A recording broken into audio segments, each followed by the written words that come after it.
Okay, we're back live because the other video froze for some reason, and now I'm a little pissed off because there were so many questions there that are gone. I don't even know what it was.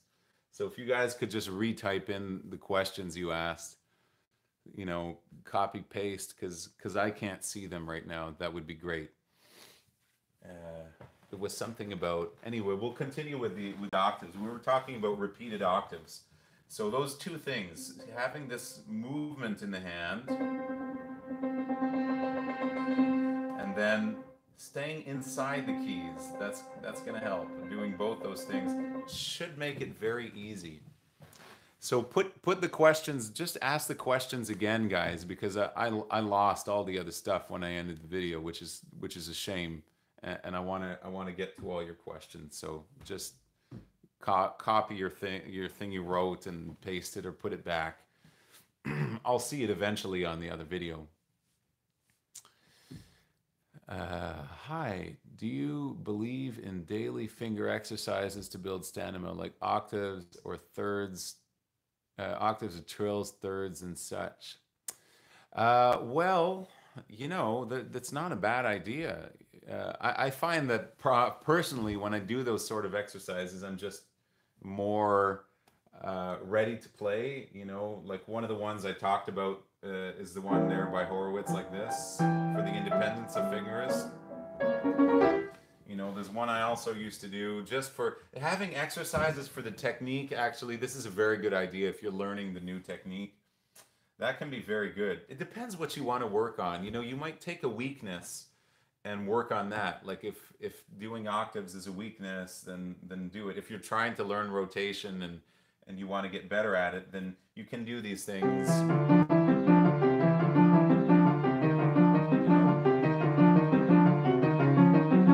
Oh, that was the one by Horowitz, actually. Um, but you can also learn pieces that are like, you know, these whatever Czerny etudes or Bach Prelude and Fugue. That's going to teach you rotation. This is going to be easier doing these kind of exercises. So there's some value in it for sure. And to build stamina, yeah, I suppose it does build stamina. You know, it was something I didn't have much of a problem. So personally, I didn't have to do it very much, but I think anyone who does it will find that it does build their stamina if you can tolerate it. Hi, Ellie. When I play octaves or chords, my knuckles collapse. They become less rounded and more like claws. Is this normal? And is there an exercise to get rid of that? Okay, so I think what you're talking about is this. You know, correct me if I'm wrong. That's what I understand you're saying by knuckles collapse. So I guess, you know, I've never had to deal with that so far with students, but I guess you need to just strengthen this. That's definitely a problem if they collapse, because you don't have it feels like you're too mushy in the hand. You need this kind of strength in the muscles inside the hand to support it up, right? If you're down like that, it's going to break the connection between here. It can happen. I don't know if that's ever good. So I would just, you know, play chords and be very vigilant with yourself. It's probably a bad habit. I don't think it's a question of being so weak as much as just having this bad habit of being too soft and not having this kind of firmness. Like I said before, the hands do not need to be round like this. Work on straightening your fingers so you have this. Just try to do this. It's making kind of like, you know, this 90-degree angle almost. And start playing a bit more like that. So if you look, it's more like this rather than this. There's no need to bend here so much. That's going to help keep the knuckles up, because you can't have straight fingers and this problem. So if you have this problem, probably the problem is that you're bending too much in the fingers. Maybe you're trying to bend in the fingers to have it round, and that's making this kind of collapse here. So just keep the fingers straight. Practice doing chords, you know, maybe do some chords or 4 octaves, keeping those knuckles up and not like this. And then you know you can start to work on your wheel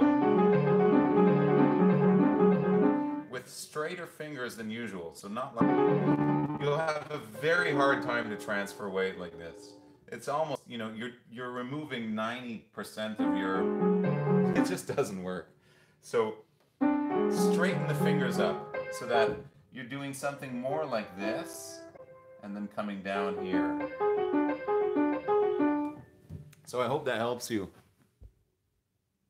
That's an important problem to address. How can I improve heroic Polonaise octaves? Thanks a lot. Okay, that's a question. We have that a lot. What is that in, can't remember the key. Maybe I should find that. Here we go. Well, again, you have a little wheel here. There's a lot of videos on YouTube on this. I didn't do any. I guess now it's time. So you have this, first of all, if you're going, and if anyone tells you to do this, it's a bad idea because you're losing a lot of time and it's very tiring. So because this is a very tiring passage, that's what makes it, you know, it's kind of long and repetitive. That's what makes it really challenging. You need to minimize your movements as much as possible. So stay as close to the keys as you can. If you're going from here to here, that's a much greater distance. I mean, let's exaggerate. Than if you're going here, right next to where the black keys and white keys connect. The other thing you can do, you put the fourth finger on the black keys. So if I do it upside down from the right hand, it looks like this. So see, we put the 4, 5, 4, 4, 5, 5, 4, 4, 5. That would be the mirror. So you can see in the right hand. So we're using 5 or 5. If you have big enough hands. Even with small hands, you'll find that usually because the fifth finger is so short, you're still able to get the octave with 1, 4. So that's two things now. Staying close to the keys as possible and using the fourth finger on the black keys. Now, you need to do a little wheel here. From the B to the E, see? We're coming back up. Now, let's do it upside down. That doesn't work. So, it's very clearly, it has to be done like this. It's different than doing this kind of wheel. It's actually the opposite. Interesting. So you're coming up.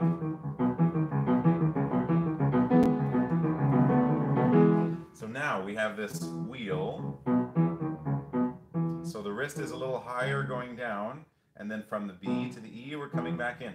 This is putting some kind of movement and buoyancy in the wrist. It's going to be a lot less tiring and less tight here. If you're tight here, you end up with tendonitis playing this thing. It's passage. So then as light as you can, but this movement here, and not going too far like this. That's more tiring than just staying here. And then just kind of sliding down, because since you have the fourth finger, that's going right there. I think there was a question in the other video about the octaves etude.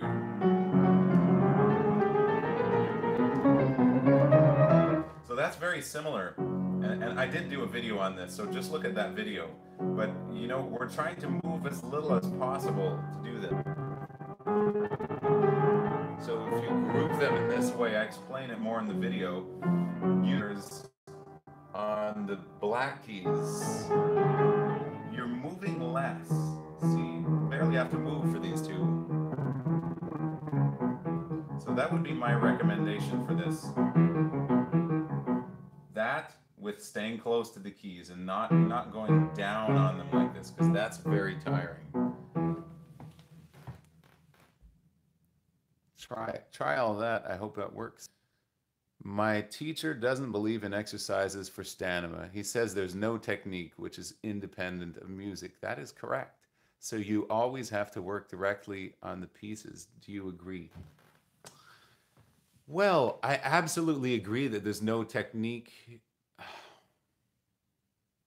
I don't know, actually. I would say you can't separate music and technique because, the fingering, the harmony, the rhythm, everything goes. So, but in a way, you can come up with exercises a certain technical thing that you can practice. I think some people just despise exercises so much that, you know, I had a friend who wanted who was arguing that in a certain curriculum, in a public school, that has a specific syllabus that requires students to learn scales and different keys and things like that based on what level they're on, that they get rid of that and use the pieces than the music to learn the technique. It's a really nice idea to be able to use pieces to learn technical things, but you have to know your scales in the different keys. Like, you have to be familiar with them even in a theoretical sense. It's very important, and I think this is which unarguably help. I don't spend so much time on them, but I don't see a reason not to do it. Doesn't believe in exercises for stamina. Again, it's not something I ever really used, so I can't say I'm an adherent believer of it either. But I don't know whether to say that it's, useless to do. I kind of prefer to go and take like etude because it's more interesting than just doing some kind of exercise. And there's always little exercises that we can do that address a certain problem. Like let's say the wheel, this little thing. We're not really doing it for stamina. So there's a kind of adrenaline when you're playing an actual piece because of the music and maybe the passion that's involved, that's going to help you play things and develop stamina that you don't have if you're just, doing scales and things like that. So in that case, when it comes to stamina and that sort of thing, I suppose I don't see the point in doing exercises. The point in doing the exercises to develop certain technical things that are easier to devise than in a piece where you have so much to do. Obviously, it's easier to just learn these four notes, as the wheel, than to learn the Chopin Opus 25 number one. You're going to spend so much time learning the notes and be so distracted by different things and variants, which are going to be good. But if you just want to like come back to something that helps, this helps a lot. Same thing with these other exercises, independence of fingers. I mean, you're not going to do this in any piece, and you feel differently after doing that exercise. So, what is the hardest etude by Chopin in your opinion? Opus 10. From Opus 10? The first one is really hard. I haven't played a few. Uh, Second one is not too bad if you know how to do it right. But again, I've never done that one. Third one is obviously easier. Fourth one is pretty difficult. I think honestly, I think the first one is probably the hardest in some way. Uh, the seventh one is not too bad if you have the right technique. That it's really not. Same thing with number 8. There's a couple of tricky places. It's not an easy hard, It depends also what kind of difficulties you have. Some in Opus 25 are actually harder, like the thirds, and the number 11 rotation.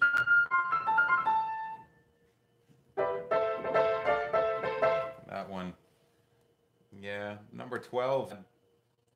See, number 11 is also kind of easy if you have big hands. The one with this one here. But I would say number 1, number hard too, but number one I think is the hardest. Yeah, and then you have the slower one in there. That's not too bad. That's probably the hardest one. Because they are all difficult in different ways, and it depends on the what's easy or hard for you. And number four. Hi, Michał. Michał. It sounds like a very Polish name. I know because my girlfriend is Polish, and I've been to Poland many times. Chopin Opus 10, number 4. After this, the key change, the second key change, A flat back to C minor. Okay, let's look at that.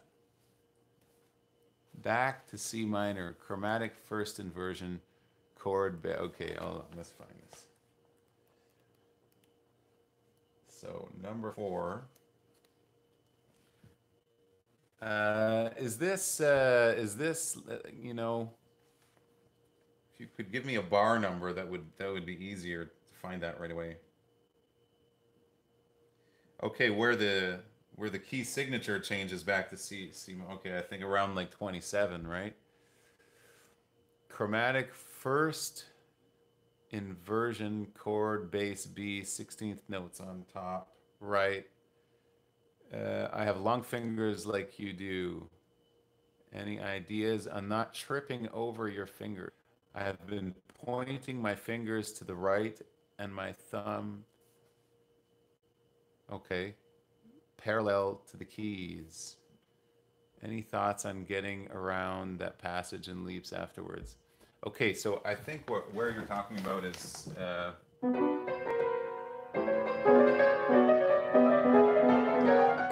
this thing here, yeah?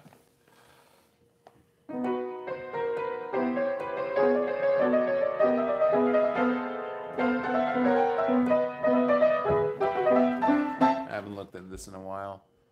Okay, I'm gonna do my best to answer your question, although I'm not sure what you mean. Tripping over your fingers.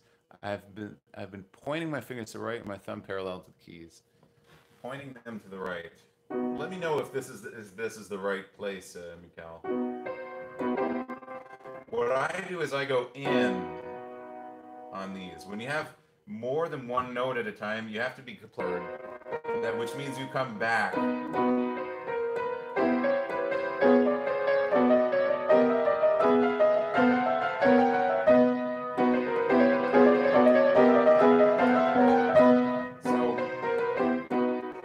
Also different ways. Let's just go over different ways of practicing this.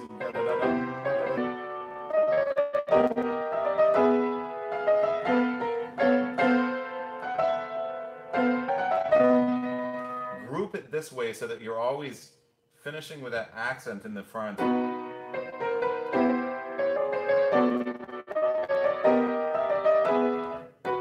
I suppose we could also try. I think the first one is better. Then I suppose there's something of a wheel in there at the same time, because you have this. I might exaggerate it a little bit.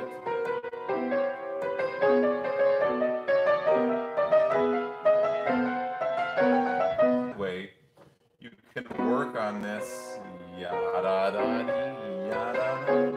Coming up in these 3 notes and forward. Those, when you have those 2 notes, more than 1 note at a time, it's got to be in the front. If you're going like this, that's hard.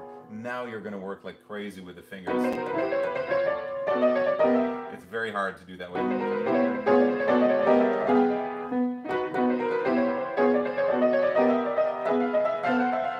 In the front, on if that's the right place.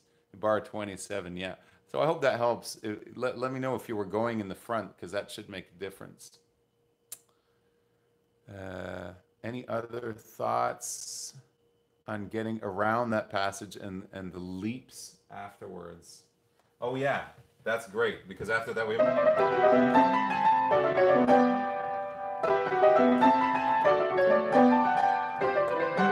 So now we have a kind of jump here. So kind of like like we were talking about the left hand doing this sort of thing, coming in and around movement, that really helps. So make sure that when you jump from that this is all, and then you kind of, to prepare it coming in the front, you come down and around like this. So yeah, I think we group it the way he wrote it. But of course we could to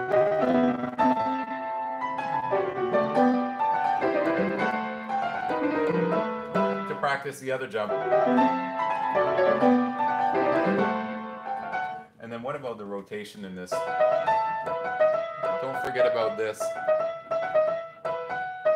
So you have this as rotation, and then yada-dee as a wheel, coming around like this, down, and then in the front forwards for this. So you have the rotation, and then this is more rotation on the top because interesting, I never saw that. So do you see how here you have these, here you have this rotation, sort of, not really because of the notes before in the beginning. But here, when you have this, you have a rotation here on the D, and then these three notes go more in a wheel. But when you're on the top, the one that's higher, higher, lower, higher, lower, higher, the ones that are higher, you have more rotation. That's all rotation. You don't have this wheel. So you kind of have to work on it this way. Rotation here. Now this is all in rotation. And then wheel again. Wheel. So you have to know where that wheel is. It's the two notes before the high one. Sorry. And that should help a lot in there. Any tips on hands going over each other? The end of Massicotte G minor etude. I don't have the score to that, my friend. I'm gonna have to get it and look at it. Maybe I'll print it out for next time. The G minor etude. Is there only one G minor etude? I haven't listened to it yet, so we're gonna have to look at that another time. Just keep asking me. I'm gonna get to it. You have any tips in the chromatic passage in Chopin Etude 10-4 at measure 26? Wow, that's exactly what we've been looking at. That's kind of cool. It almost, although that's measure 26, no, that's just before.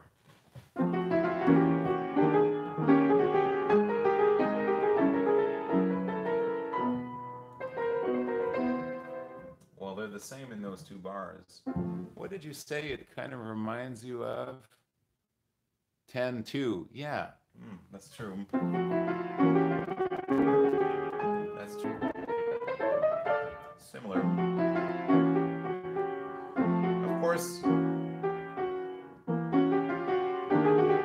Sorry, I don't remember this.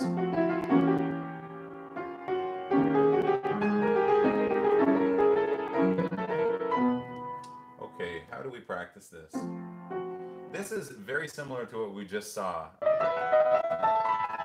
It's pretty much the same motive. Again, it's the same thing. This is a pretty basic rule that you can apply in a lot of places. In general, these simplified rules, I don't know, this one just seems to work. It's going in the front when you have more than one note at the same time. So when you have an front, always in the front.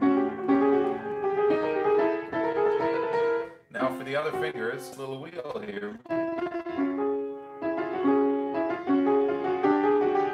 Sorry.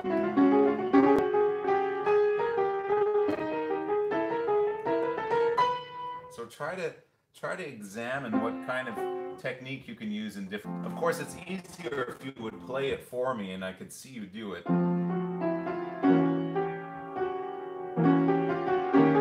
Going in the front on all of the main beats because you have more than one note. That's probably gonna help a lot if you're not doing that. You kind of come back. So practice it the same way we just did the last thing. I'm sorry, I can't get this.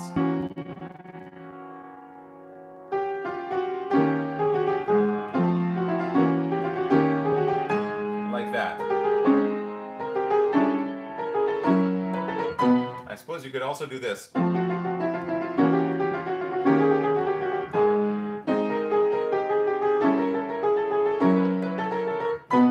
That's very good for the fingers. That sort of thing is going to help. What else could you do?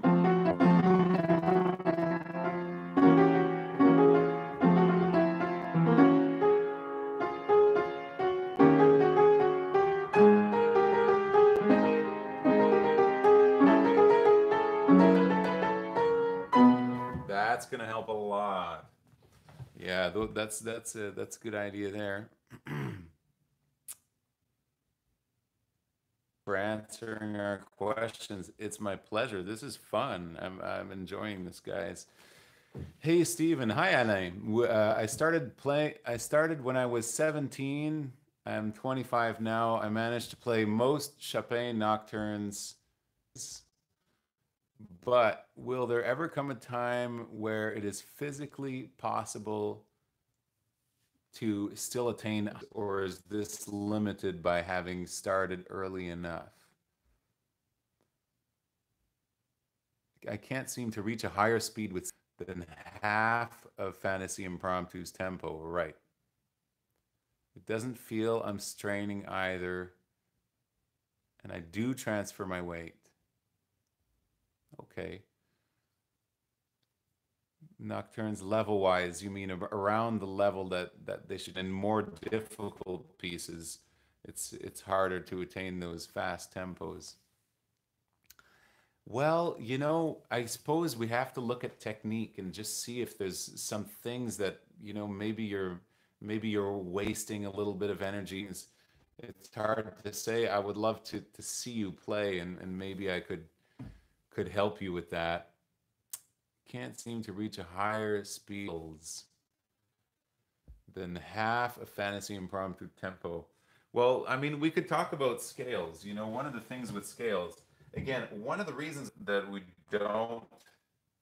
Now, you say you're transferring the weight, so that means where are the scales in that piece? It's not much. I'm not sure. But try to stay as close as you can.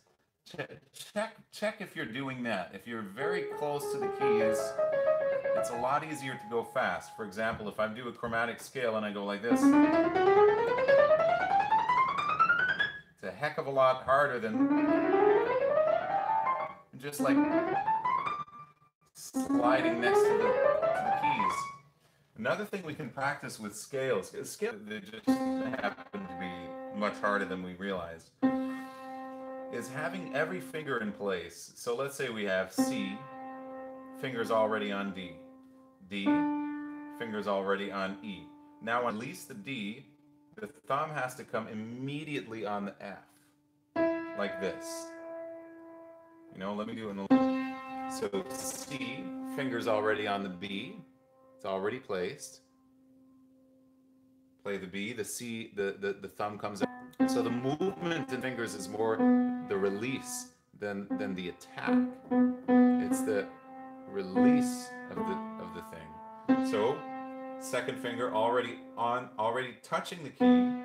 Third finger already touching the key. When the third finger, the thumb needs to come immediately down to the G. So like this. Just practice that with your scales. That should be it. See, you know, this is the sort of thing. Is that an exercise? You know, this helps immensely. We have to be able to do this.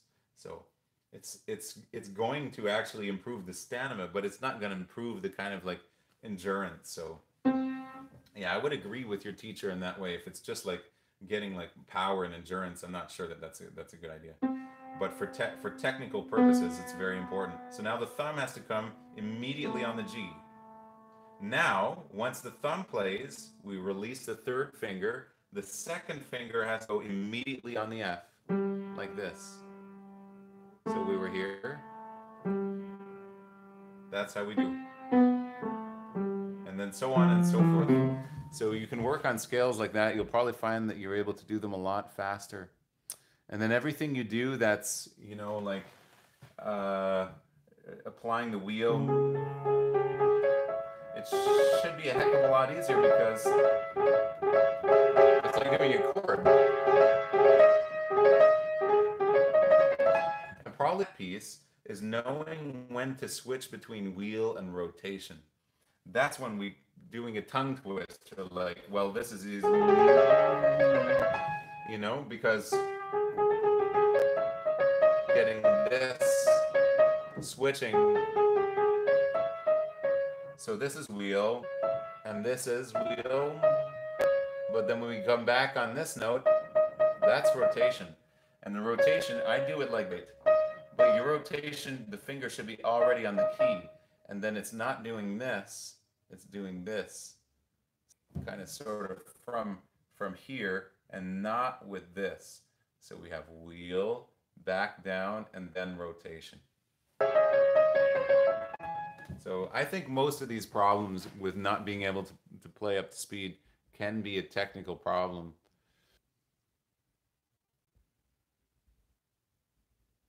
Yeah, you guys asked the same question. That's great. It's mostly with my thumb under. Uh,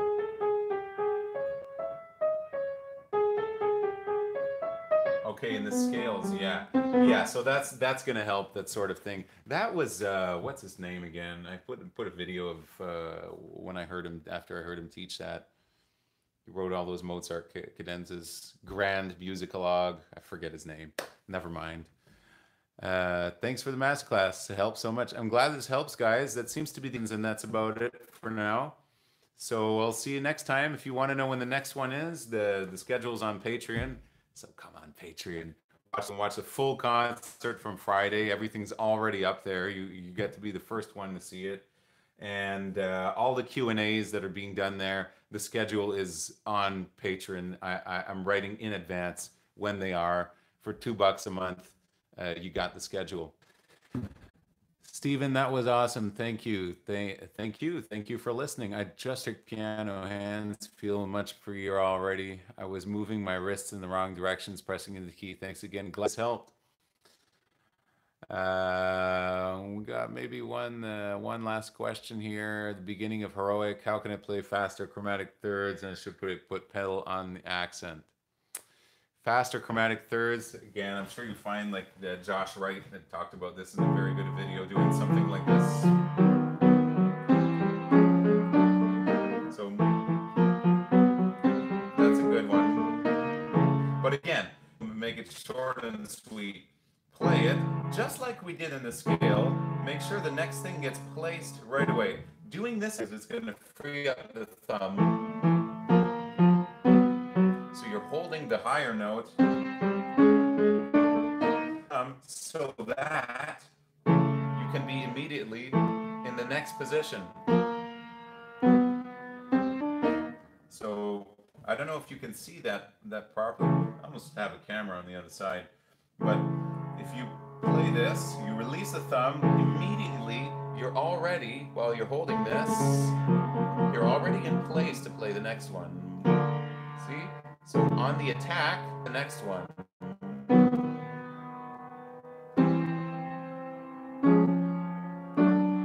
That's going to make it a heck of a lot faster. All right, guys, peace out. Thanks for watching.